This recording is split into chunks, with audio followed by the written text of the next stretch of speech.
যারা যোগ্য তাদের চাকরি না কেড়ে নিয়ে তাদের কাজ করবার সুযোগ দেবেন। বাই চান্স যদি না দেয় তাহলেও মনে রাখবেন, যারা যোগ্য তাদের চাকরি নিশ্চিন্ত করার দায়িত্ব সরকারের। পরিষ্কার বলছি, কোনো রাগঢাক নেই। সুপ্রিম কোর্টের আইন অনুযায়ী করব। কিভাবে করব? যখন কেউ পথ দেখায়, পথের মধ্যেই পথ খুঁজে নেয়।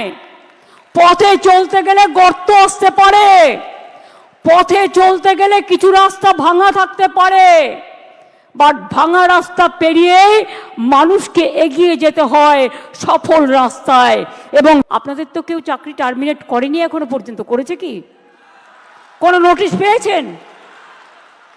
আপনার বিরুদ্ধে দুর্নীতি না যদি প্রমাণ করতে পারে তো কি আপনাকে কেউ যেতে বারণ করেছে? যান না, আপনি আপনার কাজ করুন না। আপনার কাজ কে বারণ করেছে? আপনারা বাচ্চাদের শিক্ষা দেবেন না? আপনারা বাচ্চাদের পড়াবেন না? আপনারা স্কুলগুলোতে ক্লাস করবেন না? হ্যাঁ, তখন যদি সুপ্রিম ভলেন্টারিলি সার্ভিস কিন্তু সবাই দিতে পারে, সেখানে কিন্তু আটকাবার কোনো জায়গা নেই কারো। আরে ভাই, আমি মাইনাসটা তো বলে রাখবো। ধরুন যদি না করে সুপ্রিম কোর্ট, তাহলেও মনে রাখবেন অল্টারনেটিভ যা করার আমরা করব। এবং সেক্ষেত্রে আপনারা যাতে আবার চাকরি ফিরে পান তার ব্যবস্থা প্রসেসের মধ্যে দিয়েই 2 মাসের মধ্যেই কমপ্লিট হবে এবং আপনাদের চাকরি ব্রেক হবে না। কারণ দুটো ভাগ এই পর্যায়ের, একটা যোগ্য আর একটা অযোগ্য।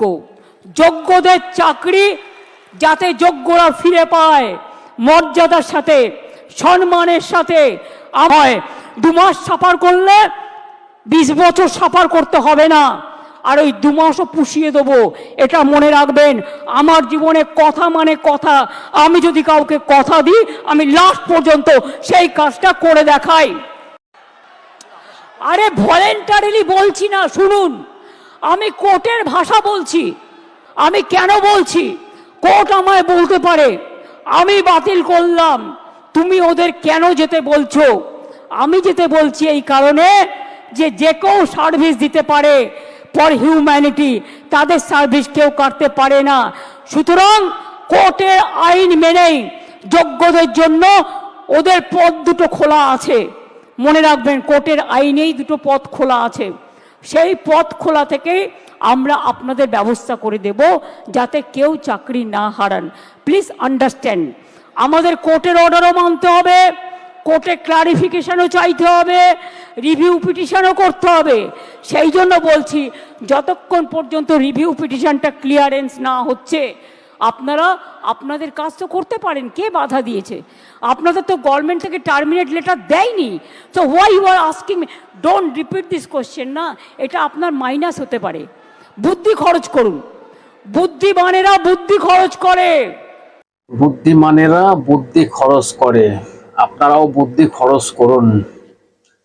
মুখ্যমন্ত্রী আপনাকে বলছি, আপনি তো বুদ্ধিমান, বুদ্ধি খরচ করছেন। আর বুদ্ধি খরচ করেই এই যারা শিক্ষক ছিলেন, 26,000 শিক্ষকের চাকরিটা চলে গেল শুধু আপনার এই বুদ্ধি খরচের কারণে। কেন বলছি দর্শক, মুখ্যমন্ত্রী যদি চাইতেন যে যোগ্যদের চাকরিটা থেকে যাক, তাহলে কিন্তু যোগ্যদের চাকরিটা থেকে যেত। কারণ মুখ্যমন্ত্রী বলছেন বুদ্ধি খরচ করতে হবে। মুখ্যমন্ত্রী কিন্তু ঠিক বুদ্ধি খরচ করেছেন। কিসে করেছেন সেটা জানেন? ভাইপোকে বাঁচাতে। ভাইপো যাতে বেঁচে যায়, মুখ্যমন্ত্রী মমতা ব্যানার্জি নিজে যেন বেঁচে যায়, মুখ্যমন্ত্রীর সরকারি শিক্ষা দপ্তরটা যেন বেঁচে যায়, সব থেকে বিশেষ করে হচ্ছে ভাইপো যেন বেঁচে যায়, তার জন্য বুদ্ধি খরচ করেছেন। কেন করেছেন আপনাদের একটু বুঝিয়ে দিই। বুদ্ধি খরচ করেছেন কোথায় দেখুন। যদি কোর্ট বলেছিল যে কারা অযোগ্য আপনারা লিস্টটা দিন, লিস্ট কিন্তু মুখ্যমন্ত্রী দেয়নি। এখানে কিন্তু বুদ্ধি খরচ করেছেন। যদি সেই সময় লিস্টটা দিয়ে দিত, যারা অযোগ্য, যারা টাকার বিনিময়ে চাকরিটা পেয়েছে তারা কিন্তু ছাঁটাই হয়ে যেত, এবং যারা যোগ্য চাকরি করছিলেন শিক্ষক শিক্ষিকা তাদের চাকরিটা কিন্তু থেকে যেত। কেন করেননি? এই বুদ্ধিটা কেন খরচ করেছেন জানেন আপনারা? ভাইপোকে বাঁচানোর জন্য। কারণ ভাইপো টাকা তুলেছে, ভাইপো টাকা খেয়েছে, চাকরি তুলেছে। আপনারা তো জানেন কত কোটি টাকা, কত কোটি কোটি টাকার খেল হয়েছে এখানে, এবং প্রমাণিত হয়ে গেছে। কিন্তু ভাইপোকে বাঁচানোর জন্য যে সবার চাকরিটা যদি চলে যায়, অযোগ্যদের যারা টাকা দিয়ে চাকরি পেয়েছে তারা তো ভাইপোর বাড়ি চলে আসবে, আমার বাড়ি চলে আসবে, কালীঘাটের টালির চালা খুলে নেওয়ার চেষ্টা করবে, ভাইপোর ওই সেই বিলাসবহুল বাড়ির সামনে এসে ধর্ণা দেবে। চাকরির ঠিকই মানে বুদ্ধি মুখ্যমন্ত্রী ঠিকই খরচ করেছেন, কিন্তু আর আপনারা বোকামি করছেন, আপনারা সেই মুখ্যমন্ত্রীর পালায় পড়েছেন। প্রিয় দর্শক, আমি নয়ন রায়, আপনারা দেখছেন হাবড়া টিভি। দর্শক, পাচারটার কোনো সুযোগ নেই, পাচারটা অথেন্টিক পিওর বাস্তব রিয়েল কথাটা বলতেছি, যেটা সত্য সেটাকে স্বীকার করতে হবে, অন্যায়ের বিরুদ্ধে প্রতিবাদ করতে হবে, অন্যায়ের বিরুদ্ধে আমাদের প্রতিবাদ চলছে, চলবে। তবে দর্শক, আপনাদের বলে রাখি, চ্যানেলটাকে সাবস্ক্রাইব করে পাশে থাকুন এবং ভিডিওতে একটা লাইক দিয়ে আপনাদের গুরুত্বপূর্ণ মতামত জানান কমেন্টস করে। তাহলে এই ভিডিওটা আরো 5 জনের কাছে পৌঁছে যাবে, 10 জনের কাছে পৌঁছে যাবে। এই গুরুত্বপূর্ণ প্রতিবেদন সবার কাছে পৌঁছানো উচিত। তাই বলছি, আপনারা ভিডিওতে লাইক দিয়ে কমেন্টস দিয়ে আপনাদের গুরুত্বপূর্ণ মতামত জানান এবং চ্যানেলটাকে সাবস্ক্রাইব করে রাখুন। দর্শক, এবার পয়েন্টে আসি। আপনারা জানেন যে গতকালকে নেতাজি ইন্ডোর স্টেডিয়ামে মুখ্যমন্ত্রী মানে শিক্ষক যারা শিক্ষিকা যারা ছিলেন তাদের ডেকেছিলেন, এবং যেদিন চাকরিচ্যুত হয়েছিলেন সেদিন একটা বক্তব্য রেখেছিলেন মুখ্যমন্ত্রী যে শিক্ষকরা নাকি একটা কমিটি তৈরি করেছে, একটা প্ল্যাটফর্ম তৈরি করেছে, সেখানে ইনডোর স্টেডিয়ামে বসবেন, আসবেন, সেখানে আমাকে ডেকেছে, আমি যাব। কিন্তু শিক্ষক শিক্ষিকারা ডাকেনি, ডেকেছে কারা জানেন তো? মুখ্যমন্ত্রী নিজেই প্ল্যানিং করে এটা করেছেন, মানে সবার হাতে একটা ললিপপ ধরিয়ে দিলেন মুখ্যমন্ত্রী কার্যত। তবে দর্শক, আমি আরেকটা ভিডিও দেখাবো যে নেতাজি ইনডোর স্টেডিয়ামে গতকালকে কাদেরকে নিয়ে যাওয়া হয়েছিল জানেন? নিয়ে যাওয়া হয়েছে, গলায় প্লাগ ঝুলিয়ে এসছেন যে আমরা চাকরি হারাদের পরিবার থেকে এসেছি, চাকরি হারার পরিবার। আমি দুটো ভিডিও দেখাবো, এক শুভেন্দু অধিকারী এবং মুখ্যমন্ত্রী নেতাজি ইনডোর স্টেডিয়ামে যে ছবি ধরা পড়েছে, আমি দুটো দেখাবো, পরপর দেখুন। দেখুন এইগুলো কারা, এর নিচে দেখতে পাচ্ছেন যেগুলো, এই যে দেখেছেন সুমন চট্টোপাধ্যায় না কি নাম আছে, বিপিতে বসে টিএমসির হয়ে। তো এরকম যারা আছে সব মাঝখানে বসে আছে, সব এরা আগে থেকে এসছে, এরা আদৌ কেউ চাকরি হারা কিছু নয়। তো এরা এদেরকে দিয়ে হল ভরানো হয়েছে কিছুটা মাঝখানে, দেখতে পাচ্ছেন। আর আমাদের এই আসছে এর মধ্যে আবার কিছু ঢুকে পড়েছে তারা, বাইরেরা খুব মারামারি হলো ঢোকা নিয়ে।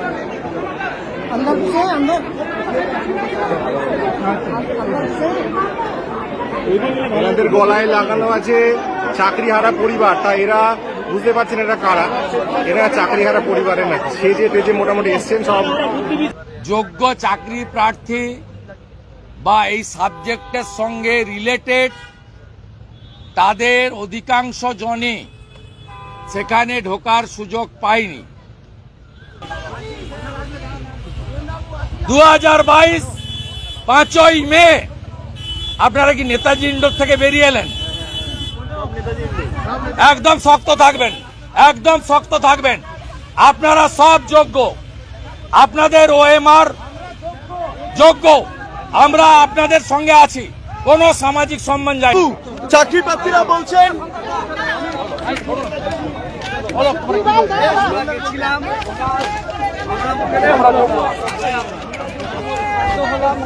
আমরা গেলাম, আমরা এই 7,000 যোগ্য, এই 7,000 যোগ্য মমতা ব্যানার্জি জানলো কি করে? ওটাই তো আমরা বুঝতে পারছি না। আমরা মুখে এই 7,000 যোগ্য জানলো কি করে? একদম চিন্তা করুন, আমরা আছি। আপনি প্রথম দিন বললেন 26,000-এ শুনবো, টেন্টেড কারা তো অভিজিৎ গাঙ্গুলি বলে গেছে, সেটা উনি পারেন, ওনার ক্ষমতা আছে। কিন্তু এই টিচারটি সিভিক টিচার হবে না, এর পড়াশোনা আছে, এ অনার্স আছে, এ বিএড আছে, এমএ পাস। দাদা আমরা প্রকৃত যোগ্য। না, এরা ভলেন্টারি সার্ভিসও দেবে না, এরা সিভিক টিচারও হবে না। আমরা চাইছি আমাদের 11 12 ওই মার্কশিট পাবলিশ করা হোক, প্রকৃত যোগ্যদের তালিকা দাও। ওই কে অযোগ্য কে অযোগ্য না আপনারা ইন্ডিভিজুয়াল রিড করুন, আমরা লয়ার দেবো। আমরা আপনাদের যাকে চাইবেন লয়ার দেবো, টাকা লাগবে না। আমরা বিজেপি এমএলএরা বেতন থেকে দেবো, আমরা 1 মাসের বেতন দেবো। আপনাদের ভরসায় আছে, আমাদের আমরা আছি, আমরা সম্মানটা ফিরিয়ে দিন। হ্যাঁ একদম যেতে পারছি না বাবা, আমরা মুখ দেখতে পাচ্ছি না, দেখা পাচ্ছি না কোথায়। দর্শক দেখলেন তো আপনারা যে কাদেরকে ওখানে নিয়ে ভরাট করা হয়েছে, অর্গানাইজ ভাবে করা হয়েছে, এটা কিন্তু পরিষ্কার। কারা করেছে সেটা আপনারা বুঝতে পেরেছেন নিশ্চয়ই। যেখানে সবাই ঢোকার চান্স পায়নি, ভাবুন সবাই ঢোকার চান্স পায়নি, আর ওখানে নাকি শুভেন্দু অধিকারী বললেন যে 7,000 জন ঢুকেছে, তারা নাকি যোগ্য, যেটা বলার চেষ্টা করলেন। মুখ্যমন্ত্রী কি করে জানলেন যে তারা যোগ্য? এবং শুভেন্দু অধিকারীর কাছে তারা এসছে। শুভেন্দু অধিকারী একটা কথা বললেন যে আপনারা লড়ুন, আপনাদের সঙ্গে আমরা আছি, আপনারা যোগ্য, এবং আপনাদের লড়তে লয়ার যদি লাগে আমরা আপনাদের দেব বিনা পয়সায়। এবং দর্শক আমি যেটা বলতে চাই, মুখ্যমন্ত্রী যেটা বললেন যে বুদ্ধি খরচ করতে হবে, বুদ্ধি খরচ করে আজকে এই 26,000 শিক্ষকের চাকরি খেলেন মুখ্যমন্ত্রী মমতা ব্যানার্জি। কাকে বাঁচানোর জন্য? ভাইপোকে বাঁচানোর জন্য বুদ্ধি ঠিকই খরচ করেছেন। আপনাদের চাকরি বাঁচানোর জন্য কিন্তু বুদ্ধি খরচ করেনি, আপনাদের একটা একটা করে ললিপপ ধরে দিয়েছে। যারা ছিলেন পূর্ণ শিক্ষক মানে পূর্ণ টিচার, তারা এখন প্যারা টিচার হয়ে জয়েন করবেন। মুখ্যমন্ত্রীর কথা অনুযায়ী মুখ্যমন্ত্রী বলছে আপনাদের তো কেউ বারণ করেনি, আপনাদের তো টার্মিনেট লেটার সরকার দেয়নি, গভর্নমেন্ট দেয়নি, তাহলে আপনাদের স্কুলে যেতে সমস্যা কি? মানে স্কুলে যান, কোর্ট বলেছে, আমরা তো কিছু বলিনি, 2 মাসের ঘাটতি আমরা পূরণ করে দেবো। এবং বললেন আমি যেটা কথা বলি আমি সেটা রাখি। কি কথা রাখেন মুখ্যমন্ত্রী সেটা তো আপনারা সবাই জানেন। ডবল চাকরি দেবো। কোথায় সেই ডবল চাকরি? আরো 26,000 চাকরি, 35,000 যাওয়ার পথে, 35,000 যাওয়ার পথে ডবল চাকরি হবে, ডবল কাজ হবে। এটা হচ্ছে সেই মুখ্যমন্ত্রীর কথা। আপনি মুখ্যমন্ত্রীকে বলছি, আপনি এই শিক্ষক শিক্ষিকাদের বলতে পারতেন যে তোমাদের চাকরি চলে গিয়েছে তো কি হয়েছে, চাকরি চলে গিয়েছে তো কি হয়েছে, চপ ভাজুন, মাকে বলুন একটু ঘুগনি বানিয়ে দিতে, চায়ের দোকান করুন, দারুণ বিক্রি হবে, এগুলো বলতে পারতেন। কেন চাকরি দেওয়ার জন্য সরকারের টাকা কেন নষ্ট করবেন? আপনি তো বেঁচে গিয়েছেন, কোর্ট যেটা করেছে আপনি তো বেঁচে গিয়েছেন, আপনার সরকারের টাকা খরচা হতো না কত টাকা? আপনি শিক্ষক শিক্ষিকাদের বলুন না চপ ভাজুন, মাকে বলুন ঘুগনি বানিয়ে দিতে, একটা চার কেটলি নিন, রাস্তার উপরে বসে পড়ুন, এগুলো বলতে পারতেন। দর্শক ললিপপ ঝুলিয়ে দিয়েছেন পুরো। বলছেন আপনারা স্কুলে যাবেন না, বাচ্চাদের পড়াবেন না। পড়াবেটা কি করে? আপনি যে কাজ করেছেন, পড়ানোর মতন কাজ করেছেন, আপনার জন্যই তো তারা আজকে পথে বসেছে, স্কুল ছেড়ে পথে বসেছে। লজ্জার মুখ্যমন্ত্রী মানে নির্লজ্জের একটা সীমা থাকে। দর্শক আরো যেটা বলেছে আমি তো আপনাদের শোনাইনি, যারা অযোগ্য তাদের চাকরিটা মানে বলছে আমি আগে যোগ্যদের চাকরিটা দেখে নিই, যোগ্যদের ব্যাপারটা দেখে নিই, অযোগ্যরা কোনো টেনশন করবেন না, যদি এখানে না হয়, টিচারে যদি না হয় আমি অন্য জায়গায় ব্যবস্থা করে দেবো, এরকমও কিছু কথা বলেছেন। মানে এই সরকারটা যতদিন আছে মানে মুশকিল। আপনারাই বলবেন দর্শক, কি বলবেন? আপনাদের এই গুরুত্বপূর্ণ মতামত জানাবেন কমেন্টস করে, এবং নজর রাখবেন হাবড়া টিভিতে, চ্যানেলটাকে সাবস্ক্রাইব করে পাশে থাকবেন, সঙ্গে থাকবেন। দেখা হচ্ছে নেক্সট কোনো ভিডিওতে। ততক্ষণ সুস্থ থাকুন, ভালো থাকুন।